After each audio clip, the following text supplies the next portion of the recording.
அம்மா ஊரில் அம்மன் கோயில் சாமி சாட்டுதலுங்க.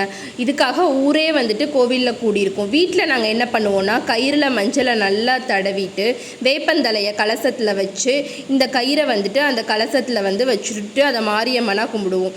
வீட்டுக்கு வெளியே மாரியம்மனுக்கு கோட்டை கட்டி அதையும் கும்பிடுவோம். இந்த கோட்டையில் மாரியம்மன் தங்குவாங்க அப்படின்றது ஐதீகம்.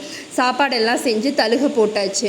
சாமி கும்பிட்றதுக்கு எல்லாமே ரெடி ஆயாச்சு. அம்மா தேங்காய்லாம் உடைச்சி என் பையன் நீர் விளாவி எல்லோரும் சாமி கும்பிட்டு முடிச்சாச்சு. வெளியவும் அந்த கோட்டைக்கு சூடம் சாம்பிராணிலாம் ஏற்றி அங்கேயும் சாமி கும்பிட்டு முடிச்சுட்டு அது காக்காவுக்கு இலையை நகர்த்தி வச்சுட்டு மீதி 2 இலையில அம்மாவும் பிள்ளைங்களும் விரதத்தை முடிச்சாச்சுங்க.